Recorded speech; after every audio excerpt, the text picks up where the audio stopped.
अब यारो अगले साल थॉर लव एंड थंडर आने वाली है और इसके चांसेस बहुत ज़्यादा हैं कि शायद ये मूवी टाइम ट्रैवल मूवी हो सकती है।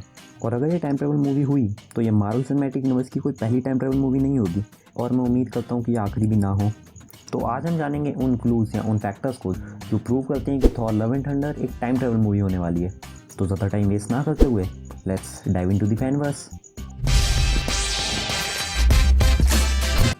पहले हमें लगता था कि टाइम ट्रैवल एक बहुत बड़ा कॉन्सेप्ट होता है और ये बड़ी बड़ी चीज़ों को बदल सकता है। तो फिर लोकी सीरीज़ आई और फिर हमें पता चले कि टाइम ट्रैवल तो बच्चों का खेल है, असली रहता तो मल्टीवर्स बग रहा है।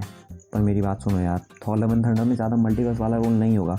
माना एमसीयू का आने वाला सागा मल्टीवर्स सागा होने वाला है, पर यार अगर वो थॉर के आखिरी मूवी में मल्टीवर्स के मसाले डाल देंगे तो अच्छा नहीं रहेगा।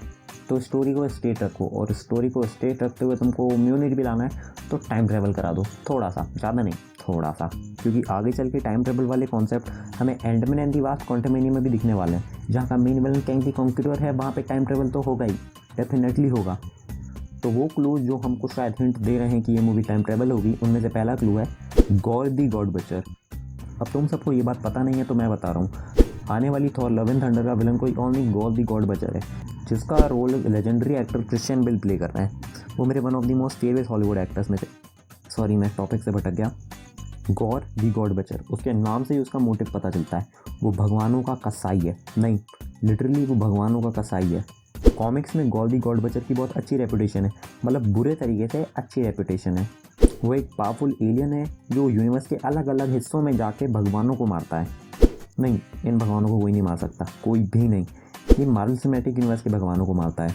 और इसी संघर्ष के दौरान वो एक बार टाइम गॉड से लड़ गया था और उसने टाइम गॉड्स को मार दिया था। और मारने के बाद उसको पता चला कि वो टाइम गॉड्स के ब्लड की मदद से टाइम ट्रैवल कर सकता है। और फिर क्या था, उसने अपनी इन टाइम ट्रैवल वाली शक्तियों से ना जाने कितने भगवानों को मारा।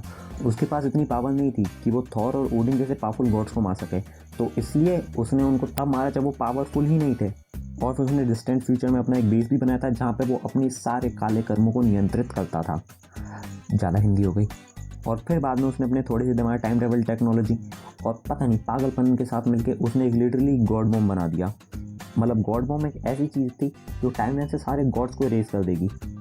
मतलब सोच लो बंदे का दिमाग किस लेवल पे पहुंच गया था। और फिर उसको हराने के लिए time travelling group of Avengers, 3 different version Thor के, सब ने टीम अप किया था और तभी ये इसको हरा पाए थे। मतलब सोचो, 3 वर्जन ऑफ थॉर, यहाँ पे एक वर्जन थेनोस की मार लेता था, यहाँ पे 3 वर्जन लगे थॉर के। तो अब तुम गॉर के टाइम ट्रेवल कनेक्शन को तो समझ ही गए होगे। तो अगली बात आती है द रिटर्न ऑफ म्योनीर। इस मूवी में केवल क्रिस हेम्सवर्थ का नॉर्मल थॉर नहीं दिखेगा, इसमें हमें नेटली पोर्टमैन की माइटी थॉर भी दिखेगी। भैया माइटी थॉर को अपनी पावर्स मिलती कहाँ से है?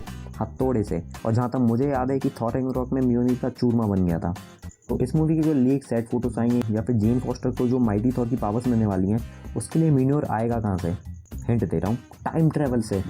क्योंकि हमने एवेंजर्स एंड गेम में देखा था कि थॉर टाइम ट्रेवल करके म्योनीर को उठा लाया था। फिर उस टाइम लाइन के थॉर के साथ जो हुआ हो वो हुआ हो, पर उठा लाया था। तो हो सकता है कि अगर गॉर के पास टाइम ट्रेवल का एसेस आया तो थॉर कहाँ पीछे रहने वाला है? उसके पास भी उसके एवेंजर्स दोस्त हैं, वो भी टाइम ट्रेवल का एसेस लेगा और टाइम ट्रेवलिंग कर करके अपना म्योनीर फिर ले आएगा। क्योंकि गॉर को हराने के लिए जैसे कॉमिक्स में 3 वर्जन लगे थे, यहाँ पे 2 वर्जन तो आ ही सकते हैं, एक ये वाला थॉर और एक जेन फॉस्टर की माइटी थॉर। मज़ा आएगा। तो फाइनली बात करते हैं गॉर के असली प्लान के बारे में। मैं तुम्हें पहले ही बता चुका हूँ कि गॉर एक टाइम ट्रेवलिंग एलियन है जो अलग अलग टाइम लाइन्स में जाके गॉड को मारता है। अब तक हमें लगता है कि अगर एमसीयू के हीरोज पे अगर कोई सबसे पहला टाइम ट्रैवलिंग हमला करेगा तो वो होगा कैंग द कॉन्करर। पर यार अब सब बदलने वाला है, क्योंकि मार्वल की आदत है ते डिसीव पीपल। पहले उन्हें मैंड्रिन के नाम पे डिसीव किया, फिर हमको बाद में बताया कि मैंड्रिन वो नकली वाला है, फिर असली वाला भी लाया, पर उसमें भी 7 साल लगे। तो यहाँ पे भी डिसीविंग गेम तो नहीं चल रहा है तुम्हारा? हाँ मालूम, मैं तुम्हारे बारे में बात कर रहा हूँ। क्या पता आने वाले मार्वल सिनेमैटिक यूनिवर्स में जो बिग विलन होने वाला है, जो थैनोस के लेवल का होगा, वो कैंग ना होके गॉर दी गॉड बचर होगा। हो सकता है यार, कुछ भी हो सकता है, केवल इस बंदे को पता है क्या क्या हो सकता है। तो हम गॉर के मोटिव्स की बात कर रहे थे। गॉर के सिंपल मोटिव्स हैं यार, भगवानों को मारना।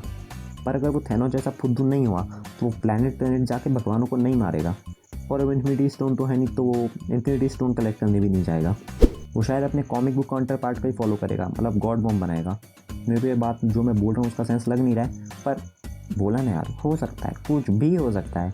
और शायद वो टाइम गॉड्स को भी मार देगा। पर हमें पता चला है कि मार्वल सिनेमैटिक यूनिवर्स में जो टाइम कीपर्स थे वो फर्जी थे। पर ये भी हो सकता है कि मार्वल सिनेमैटिक यूनिवर्स में असली टाइम कीपर्स या असली टाइम गॉड्स भी एग्जिस्ट करते हों। अभी बहुत कुछ एग्जिस्ट करने लगा है, तो ये भी एग्जिस्ट कर सकता है। और जब गॉर को एक बार टाइम गॉड्स का खून मिल जाएगा, फिर वो भी फटाफट टाइम ट्रैवल कर पाएगा और ओडिन को तब मारेगा जब वो पावरफुल ही नहीं था। ये मार्वल सिनेमैटिक यूनिवर्स में जो भी टाइम ट्रैवल के रूल्स हल्क ने एस्टैब्लिश करे थे, उनकी बुरी तरह से मार रही है थ्योरी।